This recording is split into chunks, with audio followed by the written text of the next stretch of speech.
So friends, welcome to this NEP 2020 Professional Development Program live conferencing. Today is third day for batch 9. आप सबकी स्वागत है, आप सब लोग ज्वाइन किए हैं इस प्रोग्राम को और मेरी आपसे गुजारिश है कि इस लाइव कॉन्फ्रेंसिंग के साथ साथ आप लोग स्वयं प्लेटफॉर्म में एंटर कीजिएगा। स्वयं में जो मॉड्यूल्स है, वीडियोज़ हैं, उसको देखिए और उसमें डिस्कशन फोरम में पार्टिसिपेट करिए और डिस्कशन फोरम का 30% वेटेज और टर्म एंड प्रोग्राम का 70% वेटेज उसको कंप्लीट करिए, जो हम छठा दिन 6th डे आपके लिए खोलेंगे टेस्ट। और वो 3 दिन आगे रहेगा। प्रोग्राम 6 दिन का है एज पर यूजीसी रूल्स, पर 3 दिन हम ज़्यादा दे रहे हैं for you to clear the test. So today we have nationally renowned expert Professor Ruchika Kuba ji, who is Director School of Health Sciences in Indira Gandhi National Open University, herself being a doctor. She is an MBBS. She has MD in Preventive and Social Medicine from Lady Hardinge Medical College, the University of Delhi. She is also MBBS from Lady Hardinge Medical College also. And she has also done a postgraduate diploma. Of course, she has done postgraduate diploma in distance education from IGNO that we are offering. But most importantly, that she is a specialist in continuing medical education, a whole lot of programs that IGNO is offering, largely supported by the WHO, World Health Organization, and Ministry of Health, Government of India. Continuing medical education, post-MBBS, is a very, very significant area internationally. She specializes in that, and also in subjects related to geriatrics, mental and child health, medical education, waste management, dentistry, patient safety, ये सब में वो specialisation रखते हैं और इस सब में इग्नो में भी बहुत सारे प्रोग्राम्स इंक्लूडिंग जेरियाट्रिक मेडिसिन ये सब ऑफर करते हैं और काफ़ी एक्सपर्ट रिव्यू कमिटीज़ में वो हैं nationally with the government of India. But most important that she is responsible for specialization, design, development and delivery of online, distance and blended learning programs in continuing medical education, starting from pediatrics, maternity and child health to geriatric medicine, surgery and cardiology. Of course, it is community cardiology that they are offering. So with this, I welcome Professor Ruchika Kuba, Director, School of Health Sciences, Indira Gandhi National Open University. She will be talking today on NEP 2020 and continuing medical education, which is the most important area, and NEP has devoted some space on discussing professional education, within that medical education per se. She may also touch upon nursing because she is also in charge of nursing, which is also a faculty, including BSc nursing and other areas that our school is offering. So with this, welcome Professor Ruchika Kuba ji. Thank you, Dr. Panda.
Thank you. Today I will be speaking on national education policy and continuing medical education.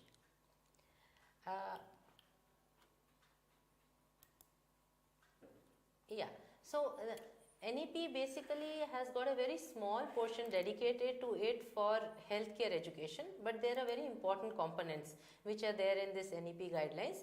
Let us go. There are 4 major components that NEP speaks with respect to healthcare education.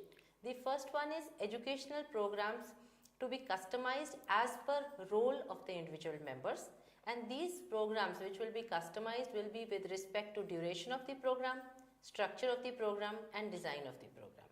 So I will touch upon each of these 4 points in my subsequent slides.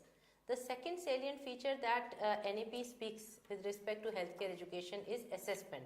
That assessment must be conducted at regular intervals based on the parameters for working in the primary and the secondary levels. You all know that more and more doctors are in the conventional system being trained and like to flock the cities, go to the tertiary healthcare centers or tertiary hospitals.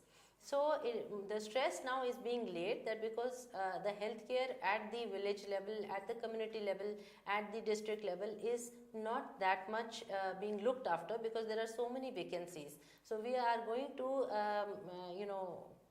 orient the education in such a way that people are able to take care of the primary and secondary levels of healthcare also.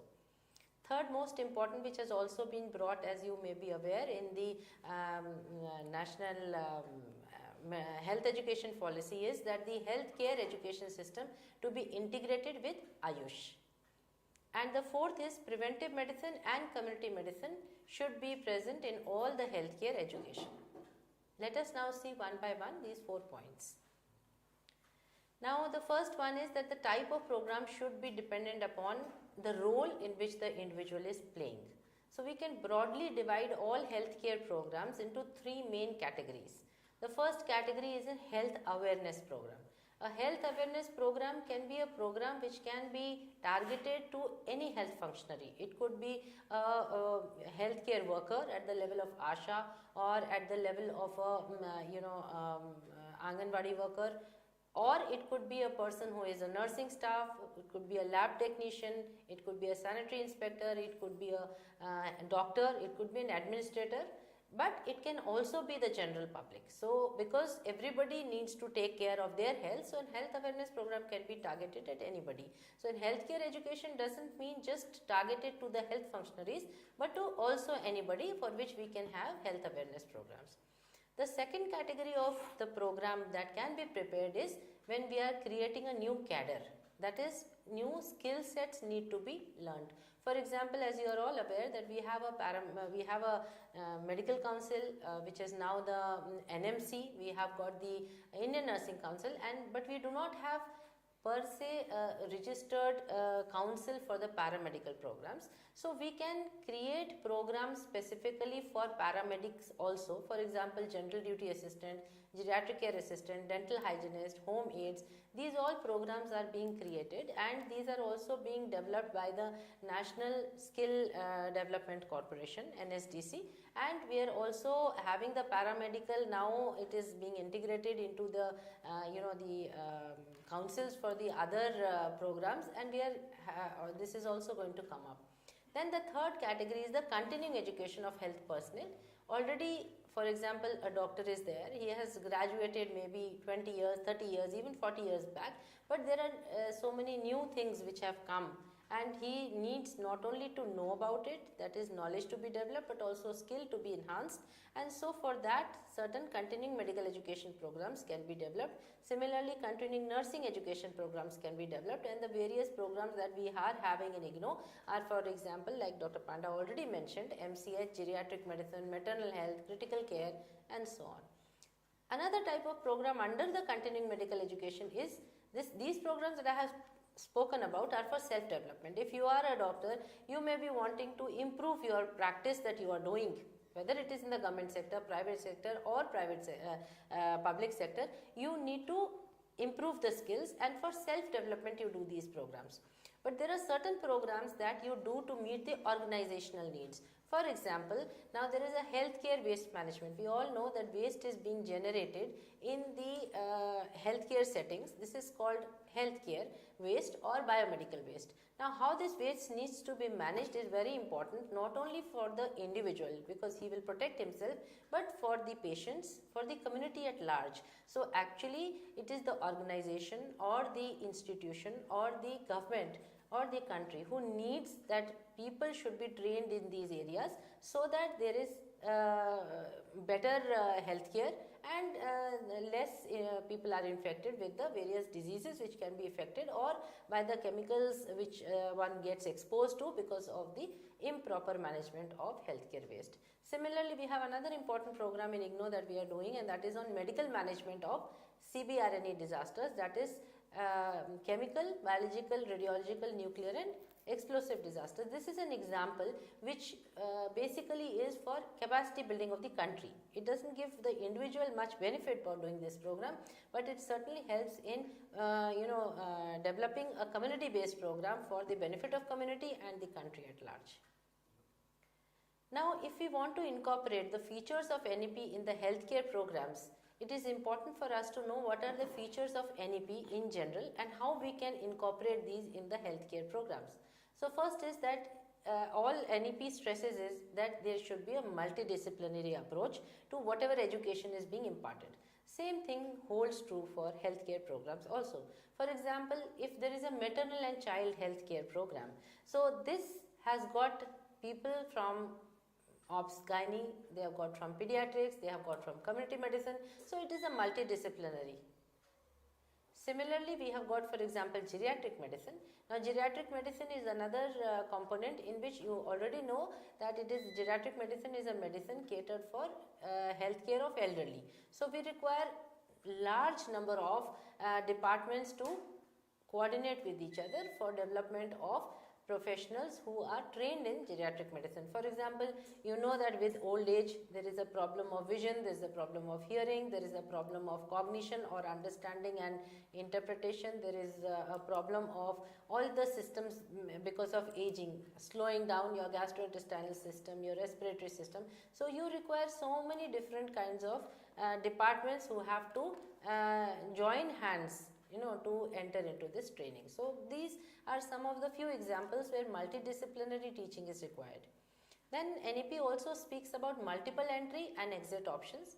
We can have a modular approach of programs where there could be a master level program which can have exit after 1 year as a bachelor program, or after just doing after doing 3 years as a bachelor program, after doing 1 year as a PG diploma, and after just 6 months as a certificate. The reverse can also be true. You can take up the program as a certificate program, and if you feel that you would like to continue and go in for a diploma, you continue the program for another 6 months, so that 1 year duration you get a PG diploma. If you further want to keep your study going, you can you can take a bachelor's degree, and later on with 4 years you can take a master's degree. The third feature that NEP has stressed upon is blended learning. This is the most important feature, I think, which are important for the healthcare programs, and this is because unlike many other programs, healthcare essentially requires skill training. So, for skill training, all the training cannot be done through online or through just ODL mode. We do require to have essential hands-on training, and these hands-on training can be done at designated, notified and identified centers where the people are specifically trained to provide the hands-on training. In addition to the hands-on training, which will be face-to-face, we can also have multiple media integrated for effective learning. For example, we can have videos, we can have audios, we can have synchronous and asynchronous web conferencing or online sessions, and we can have some integrated assignments, and of course some course material which could be specific customized prepared course material, or it could also be an OER which can be integrated. So, this is how the blended learning will function. The fourth most important thing, and especially with the coming of COVID, this has really got a lot of boost and incorporation of technologies. So, technologies could be again in the form of synchronous or asynchronous sessions. It could also be in the form of simulations, which are very important for programs where real life situations can be created, gamification, especially in areas, situations where patients may not be available, or everybody getting trained on a patient may not be either cost effective or ethically proper, because they are not completely trained to do that. So, these are the four features which are there of NEP, and how we can use these features to enhance the healthcare programs. That is what I have spoken about.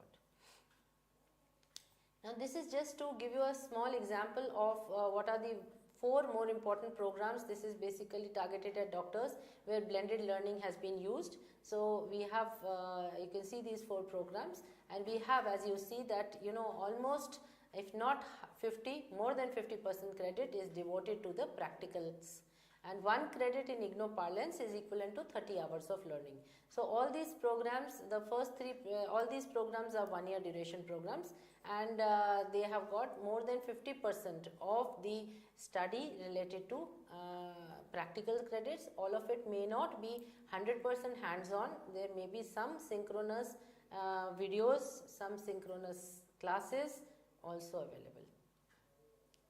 This is the delivery that I am just showing you of the psychomotor domain. We have in 1997, when we first started the programs in the healthcare sector, and this was a program for the doctors, that we developed a 3-tier approach, in which under the first approach is that the student will visit his, he gets the course material in the form of practical manuals, which are a stepwise approach of how to do each skill, and these are very interesting and customized kind of course material, because it is something like the bedside teaching, in which the trainer or the doctor or the tutor is actually teaching how to undertake each activity. So that is what is actually given in black and white in the practical manuals.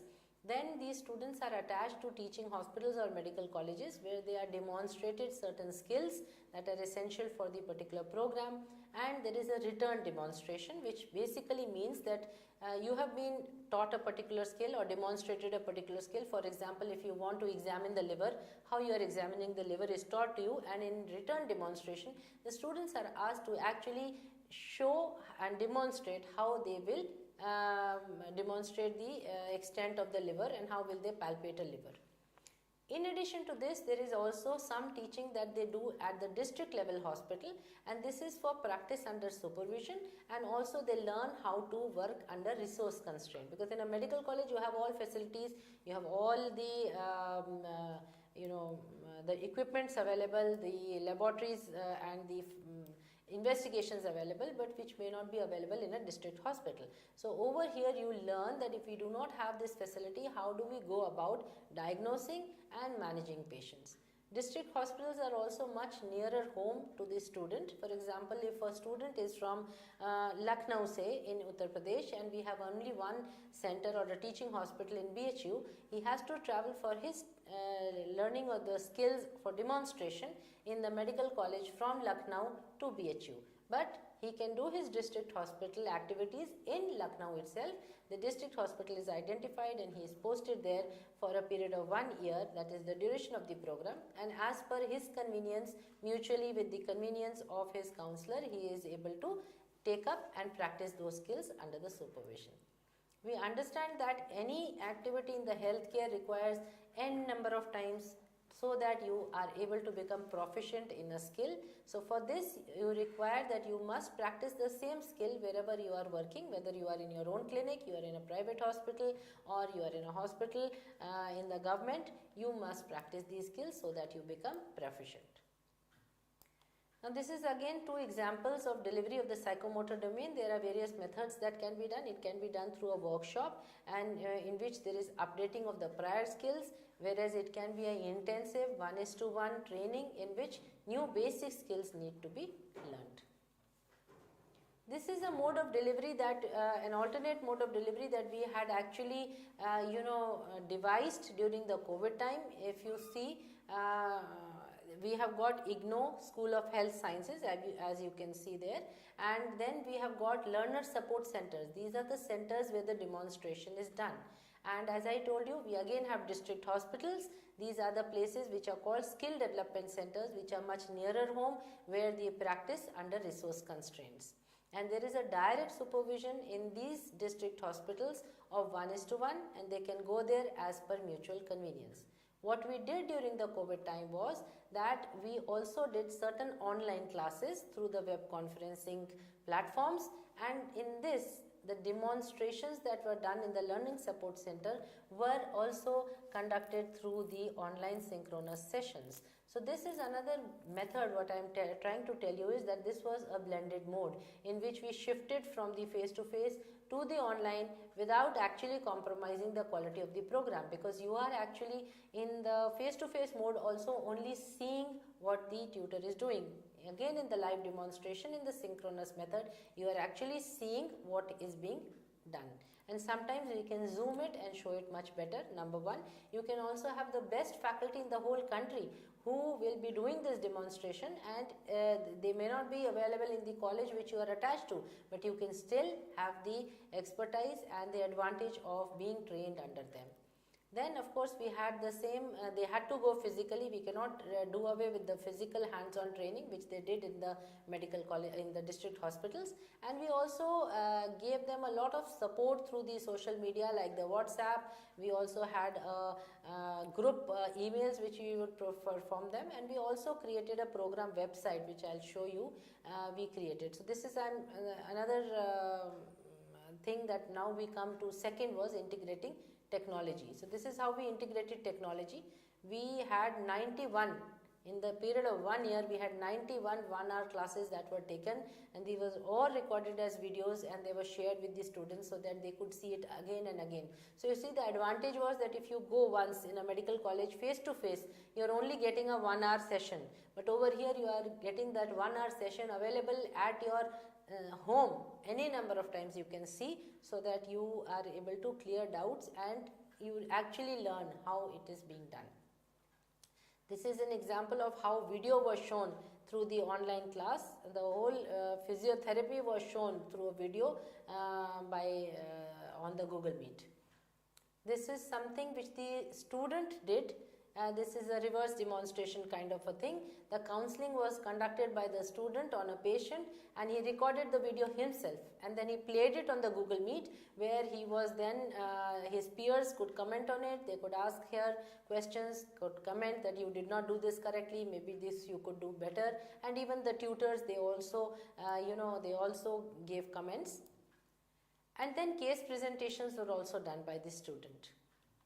This is a video that a dedicated website that was produced for one of my programs. In fact, all the health sciences programs, we have got program specific dedicated websites in which, as you can see, that we place the soft copy of the course material, we place the video sessions, the recordings of the videos which were taken, we place OERs, we place assignments. We also have a page where we give them administrative support in the form of telling them how should you download your hall ticket, how should you download your iCard, where you should send your assignments, and so on and so forth. This is another example where I am showing you how one of our programs of certificate program in yoga, which is under the health awareness program. Of course, there is a little bit of skilling in it, but it can be done by anybody with 10+2, that we did the practical internal assessment examination through Google Meet, in which all the students were asked to do one particular asana. They are all at their own home. They are performing their activity and they have switched on their videos, so the evaluator can see how everybody is performing. And so whenever they are ready, some of the videos are not on because everybody has not started, and those people who are started, you can see that they are all in the almost the same process of activity, that is the yoga that they are doing. Now we come to the second component, that is the assessment at regular intervals, that has been written for healthcare education by NEP. Now there are three types of assessments: assessment of learning, assessment for learning, and assessment as learning. So assessment of learning basically means the summative assessment that is done through the terminal examination, and since we in all programs should have a theoretical as well as a practical component, so the assessment should be separately for a theoretical course or the theoretical component, and separately for the practical course or the practical component. Then we have assessment for learning, and for learning basically means a formative assessment or a continuous assessment, so that we see that the learning is taking place throughout the process of the program delivery. and this could be in the form of either marked assignments or unmarked assignments. So you will wonder that what is the point of unmarked assignments. Unmarked assignments are very useful because they also help in a way of motivating the students. Marked sometimes may motivate, sometimes may even demotivate, but unmarked assignments are in a way of self-assessment, so that the student understands, yes, I am understanding the program, he gets motivated and he moves forward. Unmarked assignments could also be in the form of a peer responses, and the peer also tell you that, yeah, this is very nice, we can also learn from you. So such kind of things are very useful for the continuous assessment. Then we have assessment as learning. So as learning is that while the student is actually doing the activity, he is recording all that what he is doing, and he is assessed on the work that he is recorded. So this could be in the form of a portfolio which is submitted by the student, or it could be in the form of a logbook. Then we come that how we should integrate the healthcare education system with Ayush. So I strongly believe that though I am from the allopathic system of medicine, but all systems of medicine have their own plus points, and so it is important that a holistic approach to health and disease must be done, especially when we are developing an awareness program, even when we are doing a continuing medical education or a nursing education program, because a holistic approach to health and disease will bring out the positive and the strong points in each different system of medicine, and so they can be very useful.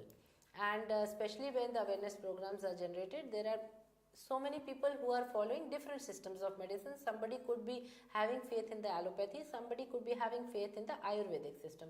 So when we go through a holistic approach to the health and disease, people are able to comprehend and understand how to prevent and also go for management of the diseases. Here I would like to say that prevention of disease is a very important point which must be taken into consideration when we are talking about healthcare. Again, integrating different systems, as I said, we can do it in the continuing nursing education as well as continuing medical education program. We have one program which is a certificate in community health program, and this program is offered to GNM nurses, BSc nursing nurses and registered Ayurveda practitioners. So the whole mapping was done, and it was found that the syllabus of the Ayurveda practitioners and the GNM nurses was very much similar, and so this program is actually under the Ayushman Bharat Abhiyan, and under this program you may be aware and heard that we have got health and wellness centers all over the country, which the Prime Minister has asked that they should be available for the healthcare of the community level, and because people needed to man these centers, so it was decided that Ayurvedic practitioners and GNM nurses could be upgraded to a health wellness center supervisor, and they would go a bridge course. So this is a 6 months bridge course with IGNOU has done, and we have trained more than 8,000 people with this particular program. Starting from 2000 I think 18 we started this program. This we have already done. Okay, sorry, I am going back. Yes. Now the fourth point that NEP has stressed upon is preventive medicine and community medicine in all healthcare education. So preventive medicine is not only prevention before the disease happens, which is an important thing for everyone to understand. There are 5 levels of prevention which are present in any healthcare scenario. So education regarding all these 5 levels is very important. The first is the health promotion. Health promotion basically means how to improve your health so that you do not get disease. So all this is included: exercise, good hygiene, then good diet, and remaining a stress-free life. This is all health promotion. So if you do promotion of your health, then there are very little chances that you will fall into ill health. The second is specific protection. Specific protection is, for example, if you take a vaccine, or if you have been bitten by, for example, a dog, you go in for a rabies injection. So after getting infected, protection, or before you get a disease, like COVID vaccination is again a specific protection. You don't have the disease, but you take it to protect yourself so that you don't get disease. So this is specific protection, is specific for the particular disease. The third important part of preventive medicine is early diagnosis and treatment, because if you go in for early diagnosis, you go to a doctor, get diagnosed, and the treatment starts early. You must have experienced in your life also that the earlier you get diagnosed and treated, the shorter the duration of the illness, and you get treated much faster without any major fallouts. That is, even your illness convalescence or your basically recouping from the illness is not very prolonged.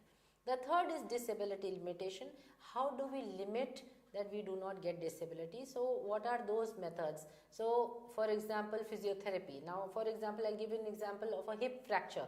If you've got a hip fracture, you have to go in for a surgery. You go in for a surgery, but you feel that okay, I am very weak and I have just had a surgery, I don't want to walk, I don't want to do some exercise, so you keep lying down, and because of which your muscles become weak, and so ultimately you are having a lot of problem in again starting to walk, and you may also develop some disabilities, you may develop contractures. So disability limitation over here would mean that after the surgery you are immediately taken for physiotherapy and you yourself start walking, small exercises, so you have limited your disability. This is disability limitation.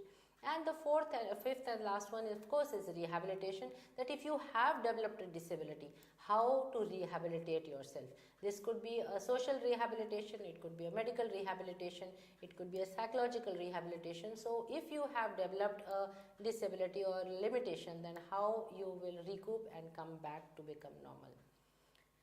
The second component of this is community health orientation to all programs. So it is very important that all programs must be sensitized, to be able to establish a relationship, that what is the social, cultural, environmental determinants on the health of the community. For example, if we are talking of a simple disease like tuberculosis, now what is the, going to a doctor, getting diagnosed, getting treatment is not the end of it.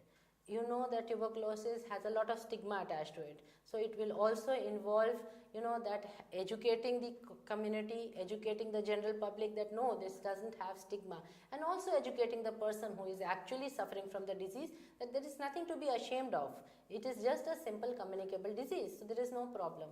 Again, telling the person that it is just not the treatment that you have to undertake, you have to have a good diet, you must also come for regular checkups, you should not leave the medicine, and what are the cultural practices which should, for example, in diarrhea, earlier they used to say you should stop eating because the more you eat, the more diarrhea you will have. This is a cultural or a social, impact of the disease.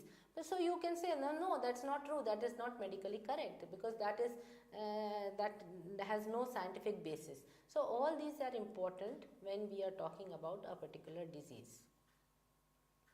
So this is all we have. I think the 4 components that were there, I have covered those 4 components and with some examples. So if any questions, I think I would be happy to answer.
So friends, on your behalf, I thank Professor Ruchika Kuba ji for an excellent presentation. आप सब लोगों को अच्छा लगा होगा, तो आप medical science से बिलोंग नहीं करते, फिर भी ये सभी के लिए मैं भी बैठ के सुन रहा था मेरे लिए, तो आप सोच रहे होंगे मैं कौन हूँ। मैं प्रोफेसर पांडा, संतोष पांडा, डायरेक्टर स्ट्राइड इग्नो, और ये NEP-PDP प्रोग्राम का नेशनल कोऑर्डिनेटर हूँ, जो प्रोग्राम UGC के मान्यता है और इसको मिनिस्ट्री गवर्नमेंट ऑफ इंडिया के तहत हम और Pandit Madan Mohan Malaviya national mission for teachers and teaching उसके तहत ऑर्गेनाइज कर रहे हैं। और ये प्रोग्राम के certification equivalent to short term professional development program, जो आपकी API और CS में भी मान्यता है।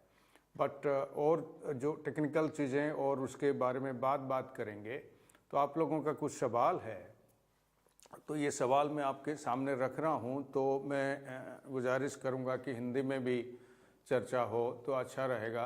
तो मुझे हिंदी कम आता है, माफ़ कीजिएगा, फिर भी कोशिश कर रहा हूँ। तो आप लोग बहुत सारे जो हिंदी भाषी हैं तो वो हिंदी अच्छी तरह समझते हैं, अंग्रेजी थोड़ा दिक्कत होता है। और साउथ में अंग्रेजी चलता है, लेकिन साउथ वाले हिंदी आजकल समझने लगे हैं, लेकिन यहाँ अंग्रेजी उतनी समझ में नहीं आ पाता है, तो इसलिए हिंदी को भी रखेंगे।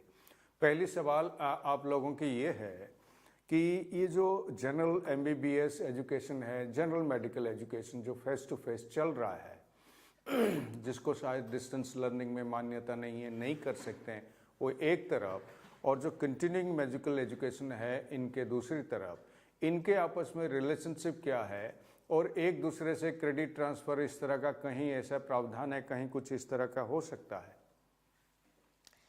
तो सर, जैसे आपने बताया कि कन्वेंशनल सिस्टम में MBBS चलता है, और MBBS को पूरे के पूरे ODL सिस्टम या ब्लेंडेड मोड में डालना इतना आसान नहीं है। किया जा सकता है, पर हमारी कंट्री में अभी इसको कंसिडर नहीं किया गया है, और वो MBBS चलता है। लेकिन जो कंटिन्यूइंग मेडिकल एजुकेशन है, उसका एक बहुत इंपॉर्टेंट ये रोल है कि MBBS तो आपने एक बार कर लिया, लेकिन जब आपने MBBS किया और अब आप प्रैक्टिस कर रहे हैं, तब से अब तक बहुत सारी ऐसी बीमारियां हैं जो कि नई आ गई हैं। जैसे कोविड के बारे में हमने कभी नहीं सुना था, एड्स के बारे में, एड्स जब हुआ सबसे पहले, उससे पहले नहीं सुना था। बहुत सारी रीमर्ज हो गई हैं, जैसे प्लेग पहले होता था, प्लेग ख़त्म हो गया, फिर प्लेग आ गया। तो रीमर्जिंग डिजीज़ हैं, न्यूली इमर्जिंग डिजीज़ हैं। सिमिलरली टेक्नोलॉजीज़ हैं बहुत सारी। अब जो बहुत पहले लोगों ने अपना MBBS किया है, 50 साल पहले ना कोई CT होता था, ना MRI होता था, ना PET स्कैन होता था, ये सब नहीं होते थे।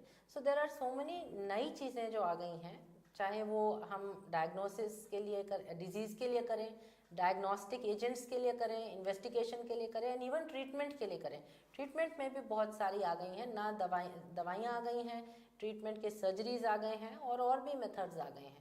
तो स्पेशली जैसे कि साइकोलॉजिकल इम्पैक्ट्स को, यहाँ तक कि आर्टिफिशियल इंटेलिजेंस से भी हम लोग जोड़कर via AI और AR करके हम लोग ट्रीटमेंट कर सकते हैं। तो ये सब चीज़ों को सीखने के लिए आप कैसे सीखेंगे? आप सिर्फ एक अगर सेमिनार अटेंड कर लेंगे या कोई किताब पढ़ लेंगे, ये मेडिसिन है, इसके लिए स्किल्स चाहिए, जहाँ प्रैक्टिस करें, रियल पेशेंट्स पे प्रैक्टिस करें, और वो आपको कैसे अपॉर्चुनिटी मिलेगा? कंटिन्यूइंग मेडिकल एजुकेशन से मिल सकता है। And you will get continuing medical education जो है, आपको टीचिंग हॉस्पिटल में एक अपॉर्चुनिटी मिलती है, best medical college with best teachers opportunity मिलती है, जिसमें आप अपना रिवाइव करते हैं और इसको रिन्यू करते हैं। तो मैं बताना चाहूँगी कि जैसे आपने बताया, मैं जीरियाट्रिक मेडिसिन को कोऑर्डिनेट कर रही हूँ। हमारे पास ऐसे स्टूडेंट्स हैं जो 54 ईयर्स 56 ईयर्स के भी हैं, जिन्होंने ज्वाइन किया है। और फिलहाल ही हमारा बैच जो इस बार जुलाई 2022 में था, उसमें हमारे एक बहुत ही सीनियर प्रोफेसर जो कि हेड ऑफ डिपार्टमेंट मौलाना आज़ाद में भी थे, उन्होंने भी ज्वाइन किया as a student, and he was very happy. उन्होंने कहा कि मैंने इसीलिए ज्वाइन किया क्योंकि मुझे पता है कि कंटिन्यूइंग मेडिकल एजुकेशन करके आदमी वो सब कुछ सीख सकता है जो अपने टाइम पे जब MBBS किया वो अवेलेबल नहीं था, और एक आदमी का रिफ्रेशर कोर्स भी हो जाता है, आदमी को फिर से अपना वापस आने को सब चीज़ें मिलता है। तो ये डिफरेंस है। और क्रेडिट ट्रांसफ़र की जो आपने बात किया, MBBS से कंटिन्यू मेडिकल एजुकेशन में क्रेडिट ट्रांसफ़र नहीं हो सकता है, लेकिन basic eligibility continue medical education की MBBS है, तो सिर्फ वही लोग कर सकते हैं जिन्होंने MBBS किया। थैंक यू, आपकी बहुत बहुत शुक्रिया। आप कुछ लोगों ने बड़ी तारीफ़ किए हैं, भावना बत्सल, ज्योति मुंड्रिया, डॉक्टर संजय सिंह, अरविंद कुमार जी, अमिता भान जी, और आप लोगों ने से बड़ी तारीफ़ किया, बहुत अच्छा लगा आपको। आपकी दूसरी सवाल सामने रख रहा हूँ कि क्या क्या हेल्थ साइंस हेल्थ एजुकेशन की कोर्सेस हैं जो हम साइड बाय साइड ले सकते हैं और क्रेडिट ट्रांसफ़र कर सकते हैं under multi disciplinary from the health sector while studying BA, BSc, BCom या और किसी सब्जेक्ट पढ़ रहे हैं, तो उसमें हेल्थ साइंस की किस चीज़ को हम ले सकते हैं और कहाँ कैसे उपलब्ध हो सकता है? तो हेल्थ साइंस के हम कुछ टॉपिक्स को ऐसा है जो कि हम कंसिडर कर सकते हैं, ले सकते हैं, जैसे कि अभी तक हुआ नहीं है लेकिन हम सोच सकते हैं, जैसे कि एनवायरनमेंट रिलेटेड कुछ हो, एनवायरनमेंट और हेल्थ में भी बहुत रिलेशन है, सो एनवायरनमेंट एंड हेल्थ रिलेटेड जो कोई कोर्स हो उसके लिए हम सोच सकते हैं क्रेडिट ट्रांसफ़र का। ऑक्यूपेशनल हेल्थ ऐसी एक और चीज़ है जिसका हम सोच सकते हैं, हमारे कोर्स में अगर ऑक्यूपेशनल हेल्थ पढ़ाया जा रहा है और बाकी BA में BCom में इसका एक कंपोनेंट है जो हम डाल सकते हैं। वेस्ट मैनेजमेंट एक और प्रोग्राम है जो कि वेस्ट मैनेजमेंट चाहे वो हेल्थ केयर वेस्ट हो या आपका म्यूनिसिपल वेस्ट हो या वेस्ट हो, उनके प्रोग्राम्स में भी हम लोग क्रेडिट ट्रांसफ़र की बात सोच सकते हैं और ले सकते हैं। लेकिन उसके साथ साथ एक जोड़ दूं कि आपका जो सवाल था इस रूप में था कि NEP मल्टी डिसिप्लिनरी की बात कर रहा है कि ऑलमोस्ट 50% डिसिप्लिन कोर और डिसिप्लिन इलेक्टिव को छोड़ के 50% आप value based education, skill, community, environment, ये तमाम चीज़ों से अप्रेंटिसशिप और इंटर्नशिप, ये रिसर्च अगर 4th ईयर अंडर ग्रेजुएट हो तो उसमें कर सकते हैं। तो अगर दूसरा कोई BA, BSc पढ़ रहे हैं तो हेल्थ साइंस की कौन सा कोर्स मल्टी डिसिप्लिनरी की तरफ तहत वो ले सकते हैं ताकि वो उनके क्रेडिट ट्रांसफ़र और किस तरह का कोर्सेज उनके काम में लगेगा, ये सवाल था। वो तो स्टूडेंट फ्री है, कुछ भी सब्जेक्ट वो कहीं किसी भी डिसिप्लिन से ले सकते हैं और एकेडमिक बैंक ऑफ क्रेडिट में उनका वो क्रेडिट चढ़ जाएगा और जो संस्था में वो पढ़ रहे हैं तो वहाँ से डाउनलोड करेगा उनके खाता से और अपना क्रेडिट में शामिल करेगा और टोटल डिग्री वो अवार्ड करेगा। तो इस तरह का कौन सा उनको यूज़फुल हो जो हेल्थ साइंस कोर्सेस वो ले सकते हैं। तो सर एथिक्स अनदर प्रोग्राम है। एथिक्स ऐसा है क्योंकि एथिक्स का हर एक फील्ड में ज़रूरत होता है। एथिक्स हो सकता है, फर्स्ट एड हो सकता है, फर्स्ट एड के लिए भी वो ले सकते हैं। ये और भी टॉपिक्स हैं जिनको वो कर सकते हैं। और शायद वो स्वयं में भी अवेलेबल हुए कोर्सेस वहाँ भी ले सकते हैं। हाँ, लेकिन अभी नहीं है सर, अभी ऐसे नहीं है जो कि वो ले सकते हैं। लेकिन आप इग्नो से ऑनलाइन ले सकते हैं, इग्नो से डिस्टेंस लर्निंग से कोर्सेस ले सकते हैं। तो जो मान्यता है ऑलमोस्ट 40% आप स्वयं से ले सकते हैं, 40% भी आप किसी से भी ले सकते हैं। इस वक्त ऐसा है। सो ऑलमोस्ट 60% आपका और 40% बाहर से ले सकते हैं। तो उसमें हेल्थ साइंस कोर्सेज बहुत जो कॉमन हेल्थ साइंस कोर्सेज जैसे बात हुआ बेसिक, जिसको मैं कहूँगा कि अवेयरनेस प्रोग्राम और न्यू स्किल सेट्स, तो ये दोनों को छोड़ के continuing medical education, self development, organization development, वो तमाम कोर्सेज हैं। लेकिन अवेयरनेस प्रोग्राम तो काफ़ी ज़रूरी है, सभी के लिए ज़रूरी है। एक होलिस्टिक इंटीग्रेटेड पर्सनालिटी और हेल्थ सिस्टम और लाइफ और हैप्पीनेस स्किल्स जो है, सोशल एंड लाइफ स्किल्स, जिसको 21st सेंचुरी स्किल्स कहते हैं, तो उसके तहत हो। तीसरा एक सवाल है कि आप थोड़ा और ज़्यादा इसको विस्तार से बताएं कि मल्टीपल एंट्री मल्टीपल एग्जिट, आपने कहा कंटिन्यूइंग मेडिकल एजुकेशन में सर्टिफिकेट टू डिग्री वो आपस में ले सकते हैं, तो लेकिन वो किस तरह उसमें मल्टीपल एंट्री और एग्जिट लागू होता है?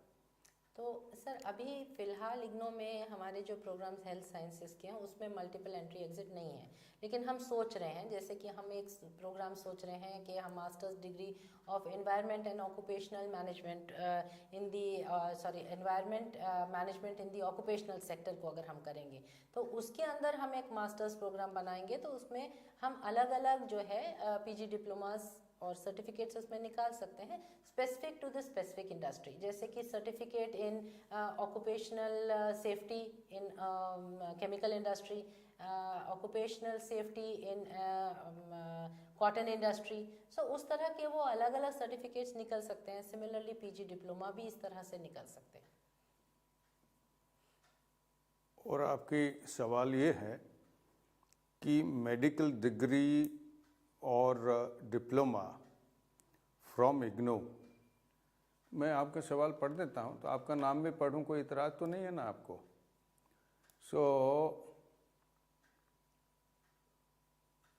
आपने सवाल पूछा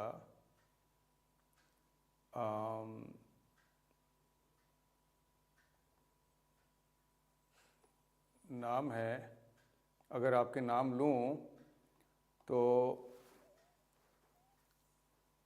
गवर्नमेंट कॉलेज आपने वहाँ से लिखा, और एक सवाल उससे पहले मैं जो काफ़ी इसमें दिलचस्पी रखता है कि आपके इग्नो से अगर हम डिग्री करते हैं, कोई सर्टिफिकेट या डिप्लोमा करते हैं अंडर कंटिन्यूइंग मेडिकल एजुकेशन, तो क्या ये रेगुलर के साथ मान्यता है?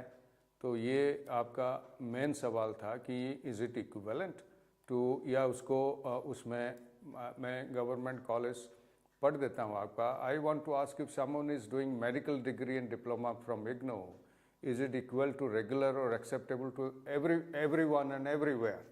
ये सवाल है। ओके, सो बेसिकली इसमें दो चीज़ें हैं। एक चीज़ है कि जो हमारा प्रोग्राम इग्नू से हेल्थ साइंसेज में कर रहे हैं, these all programmes come under continuing medical education. ये आपके एमसीआई में एडेड क्वालिफिकेशन के लिए नहीं है। So that is not for your career advancement और फॉर योर प्रमोशन, ठीक है। ये बेसिकली प्रोग्राम्स हैं कि जहां आप काम कर रहे हैं वहां आप और बेहतर तरह से काम कर सकें और पेशेंट्स को और बेहतर तरह से देख सकें। So basically you can not claim कि ये हमारे प्रमोशन में काम आएगा या ये किसी रेगुलर कन्वेंशनल सिस्टम में जो डिग्री दी जाती है या डिप्लोमा दिया जाता है उसके बराबर है। उसके बराबर नहीं है, क्योंकि ये आपके कैरियर प्रमोशन के लिए प्रोग्राम नहीं बने हैं। ये प्रोग्राम सिर्फ आपको स्किल्स और नॉलेज को अपग्रेड करने के लिए बने हैं। देखिए, आप सब शिक्षक हैं और आप अपने स्टूडेंट्स को गाइड करेंगे नेशनल एजुकेशन पॉलिसी 2020 के तहत, और एक वीडियो ज़रूर देखिएगा। तो कल या परसों प्रेजेंट हुआ था, मैं ही प्रेजेंट किया था, जो नेशनल क्रेडिट फ्रेमवर्क 2022 आया, अभी हाल ही में सर्कुलेट हुआ है। National council for vocational education and training, जो नेशनल स्किल क्वालिफिकेशन फ्रेमवर्क और AICTE और तमाम UGC और सब संस्था मिलकर उसको बनाए हुए हैं।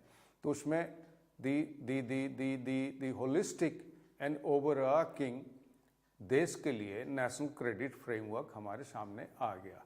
तो वो नेशनल क्रेडिट फ्रेमवर्क के तहत आप मल्टी डिसिप्लिनरी करेंगे, मल्टीपल एंट्री एग्जिट करेंगे, ब्लेंडेड लर्निंग करेंगे।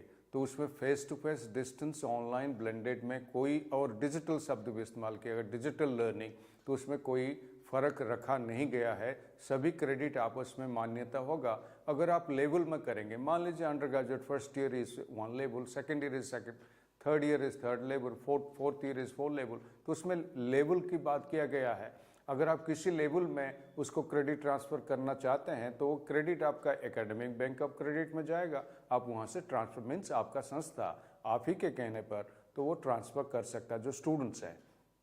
तो देयरफॉर आपकी सारे संस्था, हायर एजुकेशन इंस्टीट्यूशंस और आपकी सारे students academic bank of credit में रजिस्टर जितनी जल्दी करें उनको फ़ायदा होगा। और ये फ़ायदा 2022 से शुरू हुआ है। पिछले का जितनी कोर्सेज क्रेडिट्स हैं उसमें शामिल नहीं होगा, 2022 से शुरू हुआ है। और आपके जो क्रेडिट अर्न करेंगे तो उसमें 7 साल तक, अप टू 7 ईयर्स, 7 साल तक आपके खाते में रहेगा। एकेडमिक बैंक ऑफ क्रेडिट में आप ही के नाम, मतलब स्टूडेंट के नाम पर रहेगा। तो स्टूडेंट्स को भी एडवाइस कीजिएगा, आपकी संस्था को एडवाइस कीजिए कि जल्दी से जल्दी एकेडमिक बैंक ऑफ क्रेडिट में उसमें रजिस्टर करें। उसका मतलब क्या होगा कि मल्टी डिसिप्लिनरी में अगर आप मेडिकल साइंस या नर्सिंग या हेल्थ साइंस का कोई भी कोर्सेस लेते हैं जो आपकी चॉइस की है और फ़ायदे में लगेगा, जिसमें ज़्यादातर टेक्निकल स्किल इन्वॉल्व नहीं है, मीनिंग देयर बाय कि आपको एक मेडिकल कॉलेज और हॉस्पिटल या ऑपरेशन थिएटर या उस तरह के नर्सिंग जो थिएटर है, तो बेड्स हैं, तो उसमें आपको जाना ना पड़े, बट कॉमन नर्सिंग प्रैक्टिस में जा सकते हैं, कॉमन हेल्थ ऑब्जर्वेशन प्रैक्टिस में जा सकते हैं, और कुछ फील्ड स्टडीज़ भी हो सकता है। कुछ पेशेंट्स के ऊपर आप ऑब्जर्वेशन कर सकते हैं, कोई टास्क प्रोजेक्ट हो सकता है। तो ये कोर्सेज तो आप ज़रूर कर सकते हैं, और ये कोर्स आप हेल्थ साइंस से कर सकते हैं और वो आपका एकेडमिक बैंक ऑफ क्रेडिट में जाएगा। और एकेडमिक बैंक ऑफ क्रेडिट से आप जब भी चाहें उसको क्रेडिट ट्रांसफ़र आपके अंडर ग्रेजुएट प्रोग्राम में तो आप कर सकते हैं। तो फर्स्ट ईयर लेवल की हो, सेकेंड लेवल की या थर्ड लेवल की, या 4 ईयर्स हो गया है अंडर ग्रेजुएट प्रोग्राम तो 4 लेवल की भी हो सकता है। इसको ज़रूर ध्यान दीजिएगा। सो आई विल रिपीट, मल्टी डिसिप्लिनरिटी की इंस्टीट्यूशन जो स्टैंड अलोन है तो मल्टी डिसिप्लिनरी बनेंगे। कल को जो मेडिकल कॉलेज हैं, मेडिकल यूनिवर्सिटीज़ हैं, they will also become multidisciplinary because they have to bring in social science, liberal foundation courses for increasing happiness. ये जो हैप्पीनेस है ये बहुत बड़ा मुद्दा है, नेशनल पॉलिसी उसको कह रहा है। जो बार बार मैडम ने मेंटल हेल्थ प्रॉब्लम की बातें की, तो मेंटल हेल्थ प्रॉब्लम इस वक्त हमारे देश में वर्ल्ड वाइड फिजिकल डिसेबिलिटी या मेंटल डिसेबिलिटी, जिसको डिसेबिलिटी कहते हैं, जो डिसेबिलिटी एक्ट 2016 की पीडब्ल्यूडी एक्ट है उसके तहत उससे ज़्यादा है। Mental health number is more, severity is much more than disability. तो इसलिए जो wellbeing holistic integrated education national policy कहा है, तो उसके तहत बहुत सारे हेल्थ साइंसेज कोर्सेज जो है, तो आपकी स्टूडेंट्स को आप गाइड्स कर सकते हैं, वो ले सकते हैं फेस टू फेस। कोई दूसरा मेडिकल कॉलेज आप ही के शहर में है, वो क्लस्टर कॉलेज के तहत दूसरी कॉलेज से भी क्रेडिट ट्रांसफ़र कर सकते हैं। अगर ये मॉर्निंग में चल रहा है, वो इवनिंग में है, वहाँ कोर्सेज ले सकते हैं। स्वयं में अगर कल को उपलब्ध हो रहा है तो ले सकते हैं। और डिस्टेंस लर्निंग खास करके इग्नो में, तो आप डिस्टेंस लर्निंग, ऑनलाइन लर्निंग में जो कोर्सेज हैं, क्योंकि आज की तारीख में कोर्स वाइज रजिस्ट्रेशन हो रहा है, सो कोर्स वाइज कोर्स आप ले सकते हैं। कोर्स की क्रेडिट आपको ट्रांसफ़र होगा, ना कि प्रोग्राम की क्रेडिट ट्रांसफ़र होगा। हाँ, ये अलग बात है, अभी जो यूजीसी रेगुलेशन निकाला है, training program, joint degree program and dual degree program, तो उसके तहत आप ट्विनिंग फॉरेन कोई संस्था आएगा तो यहाँ मिल के करते थे, कल को अपना कैंपस बैठा सकते हैं। उसकी बात तो छोड़ दें, इस वक्त ना करें। लेकिन जो डुअल डिग्री और जॉइंट डिग्री प्रोग्राम है, तो कोई स्टूडेंट अगर साइमल्टेनियसली एक डिग्री करते हुए फेस टू फेस इग्नो से एक ऑनलाइन डिग्री या डिस्टेंस लर्निंग में करना चाहें, वो कर सकते हैं। 2 डिग्री साथ साथ चल सकता है, वो देश में मान्यता हो गया है। इग्नो में हमने कहे हैं कि कोई इग्नो का स्टूडेंट फिर इग्नो से एक दूसरा कोई सर्टिफिकेट डिप्लोमा डिग्री करना चाहता है, वो ज़रूर कर सकता है, लेकिन उसको एक सेमेस्टर का फासला देना पड़ेगा। नहीं तो उसके जो एग्ज़ाम डेट है, जनवरी एडमिशन और जुलाई एडमिशन, तो उसके एग्ज़ाम डेट साथ होगा, वो नहीं दे पाएगा। तो इस तरह का डुअल डिग्री और जॉइंट डिग्री प्रोग्राम भी शामिल हो गया है। इस वक्त हम course registration and course wise transfer in multi disciplinary multiple entry exit, उसके तहत वैसे भी एकेडमिक बैंक ऑफ क्रेडिट की बात कर रहे हैं। तो उसके अगर और कोई सवाल है तो उसके बारे में ज़रूर पूछिएगा, उसके हम जवाब देने के लिए कोशिश करेंगे। तो आप कह रहे हैं art students should be allowed to do health medical courses also. विवा मदन, आपकी ये सवाल है, तो इस तरह का कुछ पॉसिबिलिटी है कि आर्ट स्टूडेंट मेडिकल कोर्सेज भी कर सकते हैं? तो जैसे मैंने बताया कि हेल्थ अवेयरनेस कोर्सेज हैं, वो आर्ट स्टूडेंट्स भी कर सकते हैं, उसमें कोई दिक्कत नहीं है। जैसे हमारा बायोमेडिकल बेस्ड मैनेजमेंट प्रोग्राम है, that is for 10+2, even for art students. अगर उन्होंने आर्ट्स किया है तो भी कर सकते हैं। योगा है, वो भी 10+2 के लिए है, कोई भी स्टूडेंट जिसने आर्ट स्टूडेंट है वो भी कर सकते हैं। कुछ कोर्सेज हैं जो कोई भी कर सकते हैं। फर्स्ट एड है, that also an art students can do. Home based care है, वो भी एक आर्ट स्टूडेंट कर सकता है। सिमिलरली इवन हमारा हॉस्पिटल एंड हेल्थ मैनेजमेंट है, वो कोई भी ग्रेजुएट हो, चाहे साइंस ग्रेजुएट हो या नॉन साइंस ग्रेजुएट हो, वो कर सकता है। तो हमारे बहुत सारे ऐसे कोर्सेज हैं जो आर्ट स्टूडेंट्स कर सकते हैं। सतीश सिंगला जी, आप पूछ रहे हैं कि madam, as we are talking about multi disciplinarity, so general health awareness should be included in each course also. उनका ये मानना है, सभी में तो नहीं हो सकता, लेकिन कुछ कोर्सेज में जनरल हेल्थ अवेयरनेस जो कॉमन हो सकता है। देखिए, बहुत सारे कोर्सेज हमारे हैं जो डॉक्टर्स और नर्सेज के लिए हैं, तो उनको तो health awareness as their basic course already पढ़ चुके हैं वो लोग, ये तो उनका कंटिन्यूइंग एजुकेशन है ना, तो वो बेसिक अवेयरनेस पढ़ चुके हैं। लेकिन जो ऐसे कोर्सेज हैं, जैसे मैंने आपको बताया बायोमेडिकल वेस्ट मैनेजमेंट, उसमें हेल्थ अवेयरनेस कोर्स भी है, इट इज़ इंटीग्रेटेड। जो 10+2 लेवल के कोर्सेज हैं उसमें health education, health awareness is also integrated already in it. पर ये आपका अच्छा सुझाव है और हम आगे भी जैसे करेंगे। मैं एक चीज़ यहाँ ये भी बताना चाहती हूँ कि फ्यूचर में, क्योंकि NEP अभी आया है और NEP और ये जो फ्रेमवर्क ऑफ क्रेडिट्स अभी आया है, तो जैसे डॉक्टर पांडा ने बताया कि आपका बैंक ऑफ क्रेडिट्स बन जाता है, तो हमारे भी ऐसे छोटे छोटे कैप्सूल प्रोग्राम आगे के लिए हम सोच सकते हैं। जैसे फॉर एग्जांपल अगर एपिडेमोलॉजी का कोर्स है, ये एपिडेमोलॉजी का कोर्स आप चाहे मैटरनल एंड चाइल्ड हेल्थ में लें, चाहे आप जीरियाट्रिक मेडिसिन में लें, हर एक में लागू हो सकता है। तो ये एक कॉमन कोर्स हो सकता है जो कि आपने एक ही बार करने की जरूरत है। एक बार कर लिया, आपको क्रेडिट वेटेज मिल गया, वो आपके बैंक ऑफ क्रेडिट में चला गया। दूसरा कोर्स जब आप करेंगे जिसमें एपिडेमोलॉजी है, आपको फिर से नहीं करने की जरूरत, वो ऑलरेडी आपके पास क्रेडिटेड है। Similarly health education and counselling एक ऐसा टॉपिक है जो कि सारे प्रोग्राम्स में यूज हो सकता है। इसको भी अगर हम एक बनाते हैं, अभी नहीं है लेकिन अगर हम अलग से एक कोर्स बनाते हैं 2 क्रेडिट का या 4 क्रेडिट का, तो वो आपके बैंक ऑफ क्रेडिट में चला जाएगा और आगे जो भी कोर्सेज होंगे जिसमें ये कोर्स होगा वो आपको फिर से नहीं करना पड़ेगा। ये मतलब है बैंक ऑफ क्रेडिट्स का मतलब। Thank you. आखिरी सवाल, एक आखिरी सवाल लेंगे, उसके बाद कुछ और टेक्निकल थोड़ी बहुत 30 सेकंड्स बात करेंगे, तो उसके बाद ये प्रोग्राम ख़त्म होगा। एक बेहतरीन सवाल है कि जो आयुष मिनिस्ट्री है तो उसमें कई तरह का प्रावधान है, कई तरह का घराना है, जैसे एलोपैथी घराना है। सो वो कह रहे हैं what is the linkage between allopathy, homeopathy and Ayurveda education in the country, और उसके तीनों का एम्प्लॉयमेंट अपॉर्चुनिटीज़ किस तरह का है। क्योंकि एक एग्जांपल जो आपने दिया तो उसमें वो Ayurveda as well as nursing, तो उसमें से वो जो हेल्थ एजुकेशन है तो उसमें वेलनेस सेंटर्स में मैन कर रहे हैं, जो भी वो कोर्स कर रहे हैं, जो प्रधानमंत्री जी का जो हेल्थ वेलबींग सेंटर्स हैं जो ऑलमोस्ट सभी गांव खोल रहे हैं, तो उसमें इन लोगों का प्रावधान है। उसके साथ साथ क्या linkage allopathy, homeopathy, Ayurveda education में हो सकता है, और तीनों का, हालांकि एलोपैथी की तो है ही, और दोनों का एम्प्लॉयमेंट अपॉर्चुनिटीज़ किस तरह का रहेगा।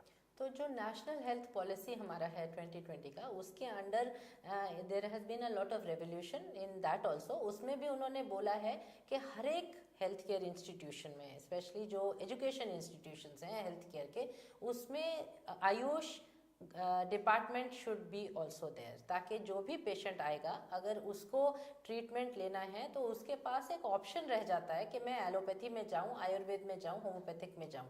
अब वो कहीं पे भी आता है, उसका एक बार डायग्नोस होना जरूरी है। उसको तो नहीं पता मुझे क्या प्रॉब्लम है। अब फॉर एग्जांपल वो आता है, उसको पता चलता है कि उसको कैंसर है, उसको 3rd स्टेज ऑफ कैंसर है, तो 3rd स्टेज ऑफ कैंसर में उसके पास ऑप्शंस हैं कि वो एक एलोपैथिक डॉक्टर के पास जाए और वो उसको बताए कि ठीक है आपका कीमोथेरेपी होगा, आपका रेडियोथेरेपी होगा।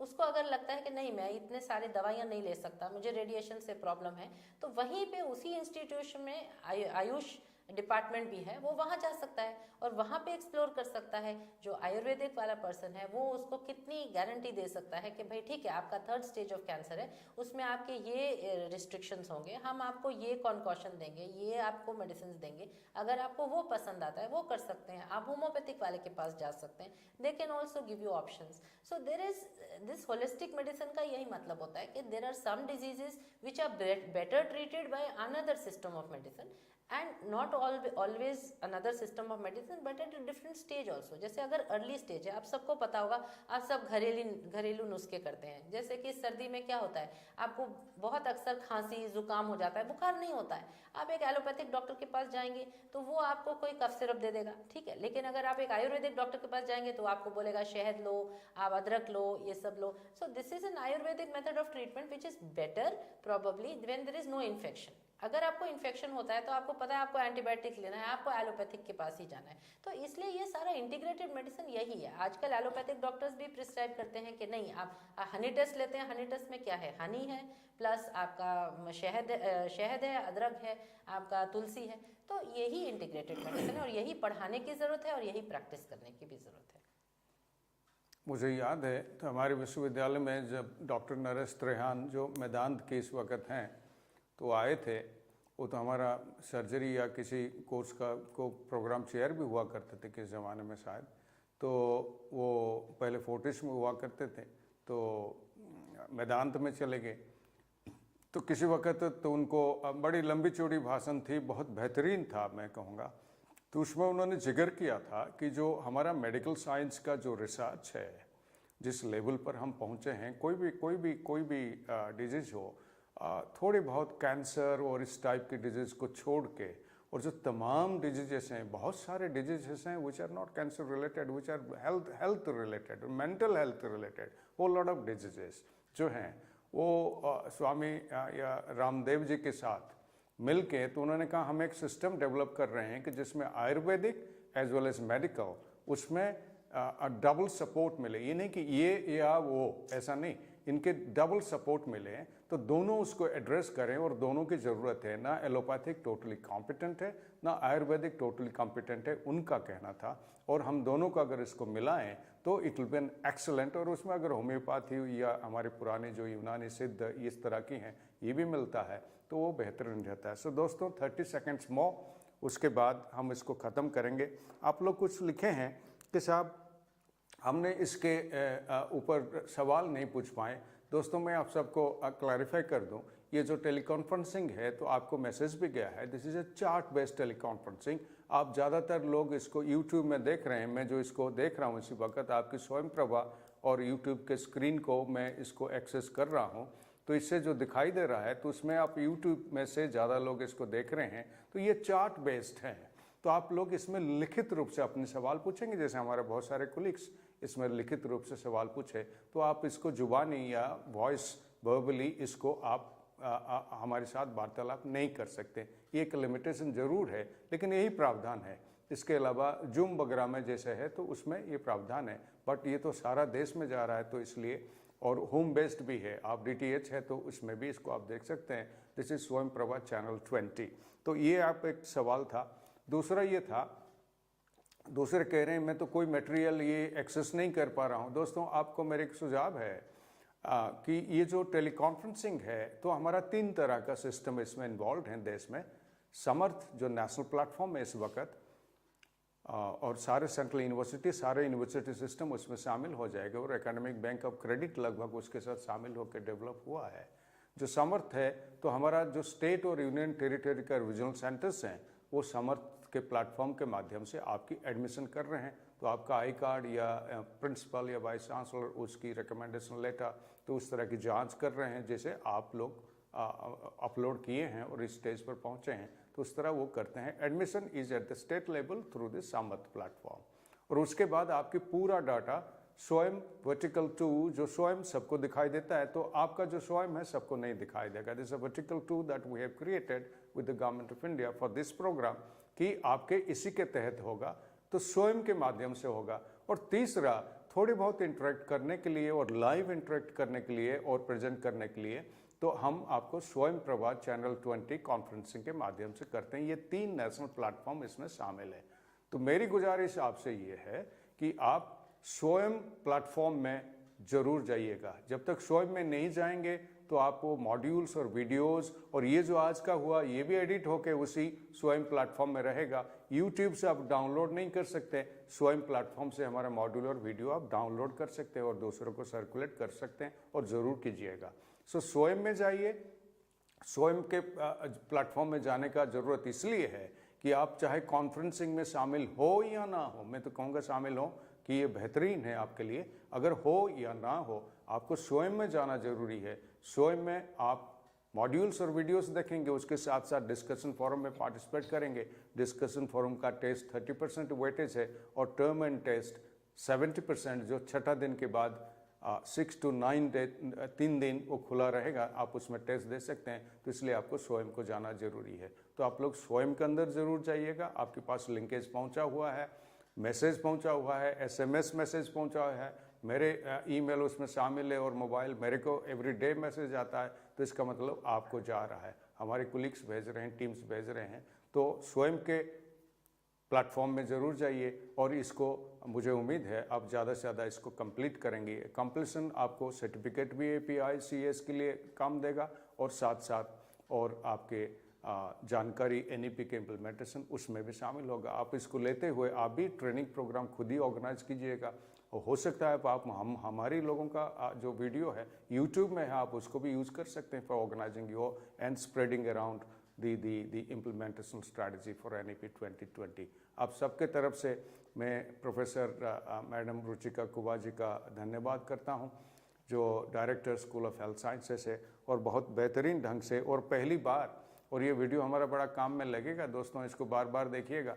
पहली बार हमारा continuing medical education related to medical education as such and also AYUSH जो आयुर्वेदिक और यूनानी सिद्ध सिस्टम है उसके साथ ताल्लुकात रखते हुए जो बातें हुई हैं और बहुत ये बेहतरीन ज़रूर हुआ है। और ये वीडियो यूट्यूब में हमेशा रहेगा और उसके बाद ये वीडियो हमारा स्वयं प्लेटफॉर्म में एडिट होने के बाद ये जाएगा। दोस्तों, आप अगर ना चाहें, आप 5-10 मिनट के बाद ही हम लोग 2 वीडियो आपके साथ जो रिकॉर्डेड वीडियो है जो स्वयं में है तो उसको आपके पास है। आज वीडियो रहेगा vocational education and skilling employability, professor Mona Khare NIEPA की हैं, बेहतरीन वीडियो है, उसको देखिएगा। और GER access equity inclusion by professor Pankaj Mittal जो secretary general association of Indian universities हैं। तो ये 2 वीडियो इसके जस्ट 5 मिनट के बाद लगभग 4:15 में शुरू हो जाएगा। आप ही के इसी चैनल में ये 2 वीडियो को ज़रूर देखिएगा। तब तक के लिए बहुत बहुत शुक्रिया आप लोगों को, और स्वयं प्लेटफॉर्म में ज़रूर जाइए और इसको टेस्ट को भी ज़रूर दीजिएगा। बहुत बहुत शुक्रिया। नमस्कार।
Welcome, dear learners. I am Professor Mona Khare, currently heading the Department of Educational Finance and also associated with the Center for Policy Research in Higher Education at the National Institute of Educational Planning and Administration, popularly known as NEPA in New Delhi.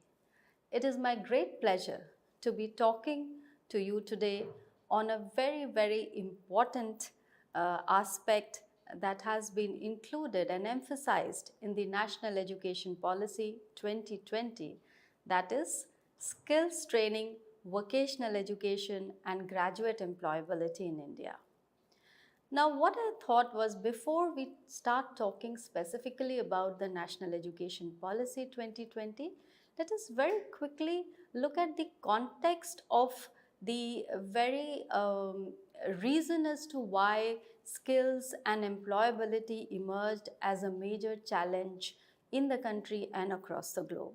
Now, needless to say that as the very concept of development shifted from economic development to social development and later to human development, investments in education became paramount for two reasons. One, the quality of life, the higher earnings, and also the quality of jobs that it was rendering to the educated youth. That is how the new wave of linking education to skills and vocationalization, work based skills and vocationalization gained importance in the 20th century onwards and became more strong in the 21st century. Now, as the literature is coming forth, evidencing the closeness between higher and higher levels of learning with better development, not just for the self, but also for the whole community and for the whole globe, as has been embedded in the Sustainable Development Goals of 2030. The importance of higher education integrating with skills and vocationalization is growing day by day. So it is in this context, let us very quickly see what are the challenges that the educated youth in India have been facing as far as their employability or job readiness is concerned. Now, if we go by these statistics, the very first thing that comes to fore is the demographic dividend that India is quoted to have. Now, this demographic dividend can be exploited only with better educated and better skilled youth. However, the industry is aghast with the kind of graduates that we are producing today.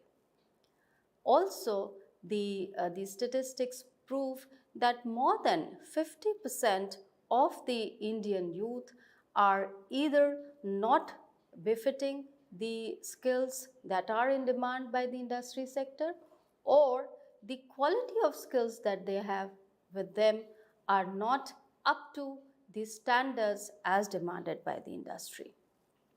There are three kinds of gaps that emerged in one of the studies that we conducted in CPRHE at NEPA. And these three gaps were related to awareness gaps, the perception gap, and the third one was the skills gap. Now, as far as the awareness gap is concerned, this gap relates to the knowledge regarding the job market, the knowledge regarding what kind of jobs are going to be available in future, what kind of opportunities are waiting for the educated youth, what kind of skills are going to be in demand. So that kind of awareness is missing or is less as compared to what the industry sector is projecting at. After the awareness gap comes the perception gap. Now, the perception regarding the importance of a particular skill, be it the work-based skill or be it the generic skills, is also missing between the student, that is the learners, the teachers, that is the human force which is behind providing any kind of skills training to our youth, and the employers who are demanding the skills from these learners. So those kind of perception gaps also exist. And lastly, of course, the skills gap. Now, skills gap also, if we see, can be divided into three components: the knowledge and technical skills. So the employers are reasonably okay with the kind of knowledge and technical skills that our graduates come with. Let us now come to the National Education Policy 2020 and what kind of a perspective it holds with regards to skill and what kind of strategies does it propose. Now, I would like to call the National Education 2020 as to be unique and forward-looking as well as comprehensive. Why unique? Not because it has come after a long wait of 35 years, but unique because for the first time, the policy is trying to bring integrated elements of knowledge, skill building, and vocationalization at all levels together. Why I also feel like calling it forward looking is because it is more futuristic in the sense it is aligning itself to the four goals that are enshrined in the Sustainable Development Goals of 2020, that is quality and equitable learning for all and lifelong opportunities of learning to be provided to all people. It is the four pillars that basically form the foundation of the national education policy, which can be described by four E's of equity, enrollment, employability, and excellence. Now, all these four E's, in some way or the other, reflect the United Nations goals of bringing better quality, sustainable development and lives for all individuals. Very quickly, let us look at the few major principles on which the education policy is based, or it is enshrined in the national education policy. The very first one being the recognizing, identifying, and fostering the unique capabilities and capacities of each individual student. Now, it is for the first time the policy is saying that every individual has specific talents and it is important to recognize, identify, and nurture them. The second aspect, which is very new in the policy, is the multidisciplinarity and skill-based education, which has to be brought in together at all levels. The third aspect, which is striking, is the extensive use of technology and training in digital skills also to be an integral part of learning. And the fourth is respect for diversity and local context. So for the first time, we are not just looking at global skills, but we are also giving equal importance to our local art, heritage, and culture. And this also to be a part of learning at all levels of education. Let us take a very quick look on some of the important elements that will help us to generate the kind of skills that the 21st century is actually demanding from the youth population today. Let me also share with you a simple concept of employment and employability. Often, employment and employability are used interchangeably. But are these two the same? Is a question that one must ask oneself. Now, if I have to answer in just one sentence, employment and employability are certainly not the same. Now, employability is basically an individual's preparedness for the world of work in totality. So, it comprises of a set of achievements in skills, in understandings, in personal attributes that can make graduates to gain employment, to remain in employment, to progress in employment, but also contribute in a meaningful fashion to the community and to the global development as well, aiming at sustainable development that flows down the generations. So this is how the concept of employability has to be understood, and this is how the concept of skills delivery has been encompassed in the National Education Policy 2020. The second aspect of skilling that one has to understand is the pace at which the new skills are coming into feature or are coming into focus with the fourth industrial revolution and now the fifth industrial revolution knocking the doors, which is based on IT-based high technologies, AI, that is artificial intelligence, big data management, etc., etc. So how this pace of change, the kind of dynamism that the industry sector is experiencing by way of putting up the demand for new skills every day. So on this point also, the National Education Policy has tried to provide some kind of a guidance and direction as to how we can tackle this very aspect of being responsive to the needs of the new industry. Let me now come to specific areas in terms of skill development, vocational education. They are also able to imbibe many of the generic skills which we just talked about are missing in our youth. So at the lower levels of education, we are trying to integrate with some foundational skills, some generic skills. At secondary and senior levels of education, we are trying to move towards more functional skills. However, it is for the first time that even at the higher education level, in a concrete fashion, the skills-based education is being integrated at all the levels, be it undergraduate teaching, be it postgraduate teaching, or be it even PhDs, doctoral level teaching. Now, at all levels, we are trying to not just integrate skill building with each of these subjects, but a separate degree and diploma level programs in vocationalization are also proposed to be started. So this is how we are trying to build a continuum of skill delivery across all levels of education. Also, what is very interesting to learn here is we are also trying to break the silos. We found that training was not part of higher education system at all. In fact, there were institutions like ITIs or polytechnics or even technical education, engineering and professional education, which had a component of skill training, apprenticeship learning.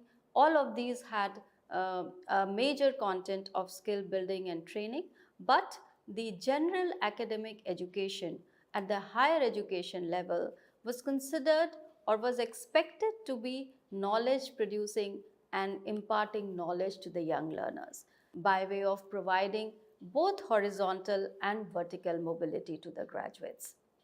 Now, when I say horizontal mobility, we are providing for students to move from general academic streams to vocational streams. There are greater choices and freedom and flexibility given to them to make a choice of the subjects that they would want to study, which may be a combination of science, of arts, of music, designs of postgraduate education or higher education. That is, we begin with, let us say, a 3-year undergrad program or a 4-year undergrad program with a 1-year postgraduate program.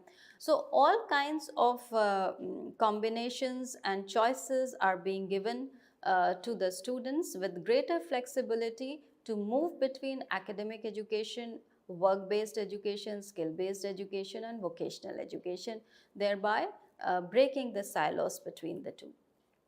The third aspect that I would like to bring to fore is multilingualism and multidisciplinarity. For the first time, there has been a specific emphasis on bringing out literature, reading material, and teaching in regional languages, also promoting English language and foreign language learning in the universities and also at senior levels of schooling. Multidisciplinary learning, interdisciplinary curriculum development, and multidisciplinary large-scale universities to be opened, which provide a more holistic kind of a learning, more diverse kind of an exposure to our learners is also in the fray. Then comes the third aspect, that is experiential learning. Now, how experiential learning can be promoted is the National Education Policy proposes 3 areas. One, of course, is the work-based learning skills. The second is art-based skills. And the third is sports skills. So, all 3 kinds of experiences to be combined, curricular and extracurricular experiences to be combined to give a holistic personality development opportunities to our learners. The fourth aspect is, in a big way, a boost to higher education vocationalization has been given. Not just by integrating skill-based learning at every level of higher education and all the courses that are being taught in the universities and colleges, but very specifically aligning higher education to vocational education by developing or aligning it to the national skills qualifications framework. Now, this skills qualification framework, which has been developed for a vocation-based education for at 10 levels of education, which begins from the secondary, high secondary levels and goes up to the PhD levels. At 10 levels, descriptors have been given which are sector specific, which are industry specific, professional skills, core skills, technical skills which are required at various levels of workmanship in that particular sector or industry has been provided and developed, and the not just the curriculum has to be linked to these descriptors, but also the evaluation has to be linked to these descriptors. So in a way, standardize the skills training aspect. So the national occupational standards which come into picture over here, how the sector specific skills council under the overarching umbrella of the National Skill Development Commission has come out with national occupational standards to be linked with the national skills qualifications framework, and how they are going to be the guideposts of skills training and vocational education at 10 levels is something very interesting in this new education policy. Also, for the first time, the policy talks about recognizing prior learning. So there are people who have learned through informal means. There are students who come from various backgrounds and learn from in a traditional methods, informal methods by their forefathers, by their parents, or maybe other informal means. For the first time, the skilled universities per se have been opened. The purpose of these skilled universities is to give degree and diploma based education right till the doctoral level only in very specific vocational subjects. Next aspect is how we can strengthen the student support system in the universities and colleges. The next aspect that the new education policy is trying to build is the new age skills and how to integrate digital learning and IT based skills at every level. So, for example, the Ministry of Electronics and Communication has started centers of excellence in various universities to impart high-end skills in IT and electronics to the students. The next aspect is building in the entrepreneurial culture. So startup hubs, centers of innovation, how can these startups be funded? All these are part of the national education policy. And lastly, as to how international organizations can also be brought in to impart various kinds of skills to our students is also in the fray. The two major ministries which are working hand in hand to achieve this is the Ministry of Education, certainly in the lead, but working very closely with the Ministry of Skill Development and Entrepreneurship. The two together in the recent budget are proposed to launch about 5,000 skill centers in the very next year. Also is the e-portal, the virtual lab, 750 virtual labs that are proposed to be created in science and mathematics, 75 skilling e-labs which are proposed to be created. All of these give greater credential to whatever has been proposed or suggested in the National Education Policy 2020. However, if we look at all the various things which have been suggested to be implemented, it is too much on the platter. Three important areas or three important concerns that one has to keep in mind if we at all want to implement all of these proposed strategies in their true spirit. One is a proper mission mode, a proper vision, and a proper mission to be able to embrace all of these proposals or all of these uh, suggestions which have been made in the national education policy. The second is the acceptability to this change, acceptability to this change of integrating training and skills to collegiate and university teaching. And third, very important is to see how this entire training, skills training and vocational education integration doesn't impact the equity and inclusion in a adverse fashion.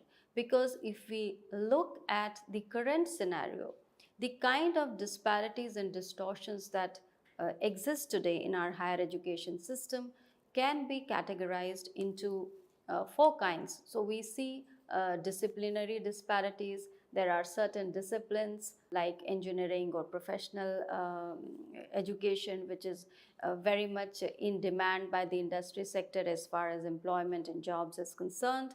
And it is also projected that more than 60% of the new jobs are going to come in the services sector in the coming years. The second disparity that we see is in terms of regional disparities. So we see that there are disparities that exist in terms of institutions which are placed in remote areas, rural areas. The quality distortion is one again very a big problem that we are facing. And the third is the social and gender disparity. So how to bring students from the marginalized section and also women into the fore of skill-based vocational learning and training at the higher education level. On that note, I thank you all very much for your patient hearing, and I hope that this kind of a 360-degree change that the national education policy is proposing by way of integrating skills training to education, not just at the curricular level or at the pedagogical level, but also at the evaluation and outcomes level, is something which is going to challenge us in the coming future. Thank you very much.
Welcome learners.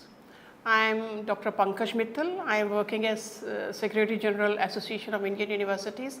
In fact, only the second Women Secretary General of AIU in 97 years of its history. So today I will be speaking to you about access, equity and inclusion. As you all know that the National Education Policy, which has come after 34 years and is a very, very innovative, democratic and student-centric policy, it talks a lot about the access to higher education. And you would also know that the access means access which is measured through the gross enrollment ratio, that right now for our country is 27.1. That means, what does that mean? It means that out of 100 students in the age group of 18 to 23, only 27 students are enrolled in higher education. That looks bad because many of the developed countries have something like 67%, 71%, 75% at the gross enrollment ratio. And India, which is the second largest higher education system of the country, I mean, it is sometimes very surprising that we are the second largest higher education system of the country with more than 1,000 universities, more than 4 crore students, 15 lakh teachers and something like 45,000 colleges, is still very low in terms of gross enrollment ratio, which is only 27.1 right now. So the National Education Policy, it spoke a lot about access, means access to higher education. It also spoke a lot about equity. When I say equity, means access to higher education across, say, geographical boundaries, across various social groups, across various areas like rural, urban or rich, poor or SC, ST or minorities or means border hill area universities. So the access and equity go hand in hand. And the National Education Policy says that the access should be raised to something like 50% by 2035. That means that out of 100 students in the age group of 18 to 23, and why I take 18 to 23? Because that is a relevant age group in which the students are entering the higher education system. So the National Education Policy says that in the relevant age group of 18 to 23, by 2035, 50% of the students should be in the institutions of higher education. Now, how do we achieve it? So if we really want to improve the access, what are the possible ways of increasing the access to higher education? See, one very simple method will be that increase the number of universities and colleges. The government can be asked to increase the number of universities and colleges, but as you all know, it's not very easy because a lot of funding is involved in opening new universities and colleges. So it can be open, but not to that extent which can cater to the GER of something like 50% by 2035. So what could be the second method? Second could be maybe increase the intake capacity of the existing program. So in a class, if you are having say 30 students or 50 students, increase it to 70, 80. So that can also increase the access to higher education because more students will be enrolled in higher education. But again, as you know that it affects the quality because large group of students in a particular class will not be very good for imparting quality education, especially the personalized education which the NEP is talking about. And also there will be issues with regard to the infrastructure because every classroom will not be equipped to handle these many students. So what could be the other method? Maybe the third method could be that we can have the public-private partnership. That means we can encourage many private institutions to run the, or rather maybe establish more universities and colleges so that the students can enroll in those universities and colleges and we can increase the enrollment. That is a very good way of increasing it. But then there are quality issues associated with it because some private institutions are very good, they can be giving quality education, but some are there for profit motive also. So that could be a way, but then it has to be done with a lot of sort of carefulness. We have to be carefully selecting the private participation in higher education. But one novel way which I think of is when we say that we do not have money to open more universities and colleges, and we also say that there is a lot of unemployment in the country. Can you think of this novel idea that what is the capacity of our higher education institutions and how much we are using them. Are we using them to the optimum capacity? Is the optimum utilization of higher education institutions there? Now you all know that India has a large higher education system, and that means we have so many universities, colleges with large infrastructure in terms of, say, buildings, labs, libraries, classrooms, such a large infrastructure. And can you imagine how much time it is used? So if you just do a simple mathematics in UGC for a long time, and we have been projecting that 180 actual teaching days are mandatory in a year. So that means out of 365 days, 180 actual teaching days means half of the year. Half of the year is gone. And every day the university is not open for more than 8 hours. So that means 1/3 of a day. So 1/3 and 1/2 will make it 1/6.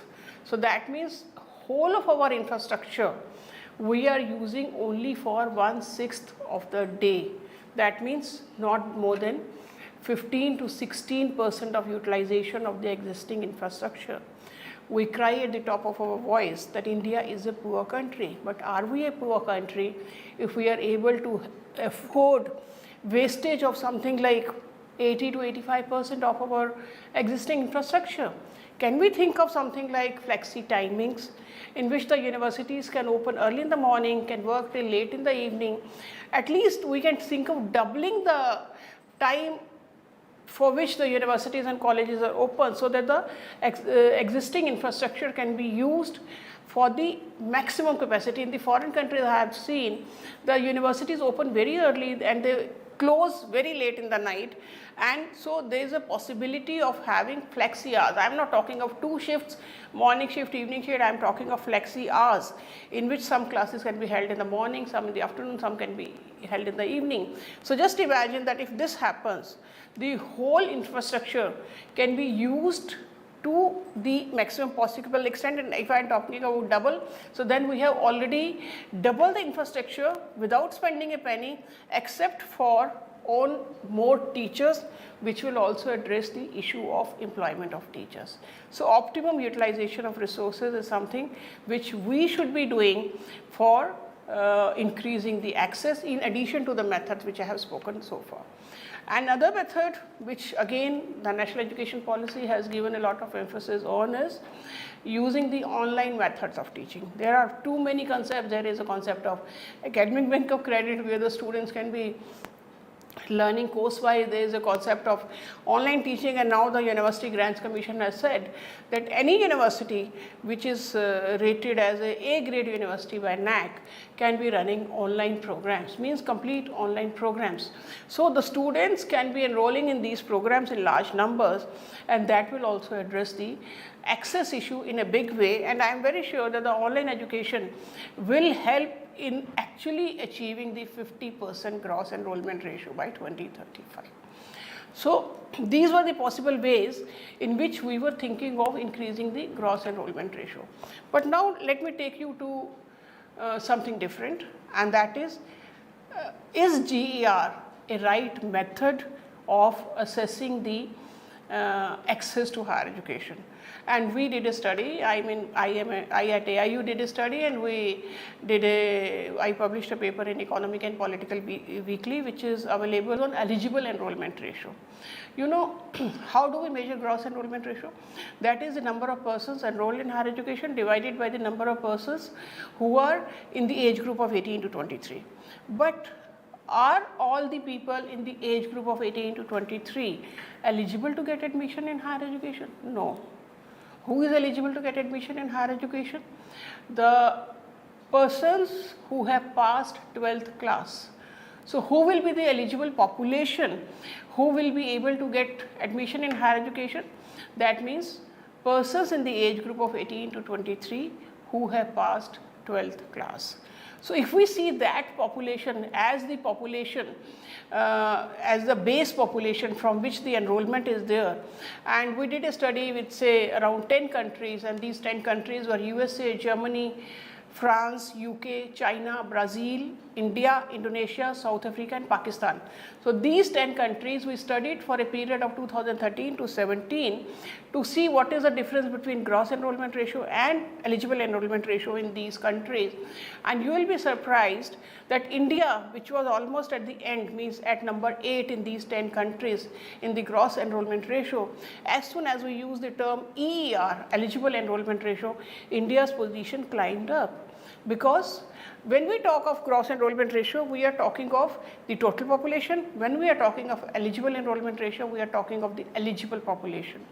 And when we talk of eligible population, India's EER, you know that India's GER is 27, but India's EER was 65.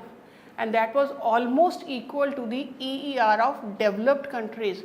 In fact, when we saw the difference in the GER and EER for different countries, we saw that the difference was too much for the developing countries and the difference was very less for the developed countries.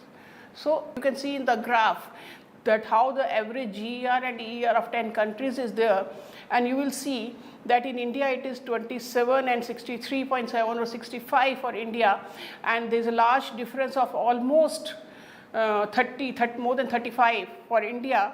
But if you see the countries like USA, in USA the GER is 88 and the EER is 95. In Germany the GER is 67 and the EER is 85. So the difference is very, very minuscule, but this difference becomes large for the countries which are developing countries like India. So what does that mean? It means that the gross enrollment ratio, which is a ratio of the enrollment of the total population, and which we are thinking as a problem of the higher education system, is actually a problem at the lower education, means at the school education. Because if we have enough population, say more population who are eligible to get admission in higher education, then with that base population, and even if we have the existing, like right now also if you see the transition rate, large, something like 90% students who are passing 12th class are going to higher education, but the 12th pass outs are very less. So with the same transition rate, the GER can be reaching very high. So therefore we have to address the problem at the school education. We have to reduce the dropouts at the school level. We have to increase the number of pass outs who are past 12th class and are eligible to get admission into higher education. And the moment we increase that base, the admission to higher education is already there. Even if the existing level of admission to higher education, the GER will climb like anything. And the 65 which I am telling you, the 65 EER is already comparable. I mean, we are talking of 50, but 65 is already there in India, where the eligible enrollment ratio is almost comparable to any developed country. Therefore, my opinion is that when we measure access and equity, we should be talking of both, because GER is a concept which is widely used, so we don't say that GER should be not used at all, but GER should be used along with the EER. So GER and EER both together will decide that what is the actual scenario of access to higher education. We cannot depend upon only one parameter, that is GER. We should be talking about GER and EER and then say where the India stands, because GER is a concept which was developed by the Western countries. So in India or the developing countries, EER maybe is it would be a better measure, because it actually talks of the problem, where it is, where to hit and where to address the problem. So with that, I would like to thank all of you for listening patiently, and I hope that both, there were many suggestions which I gave today, but the two suggestions, one is optimum utilization of resources, and second, using GER and EER both as parameters for measuring the access to higher education would go a long way in measuring access and in projecting India in a better light in front of the world. Thank you very much. Happy learning. Keep learning. Thank you.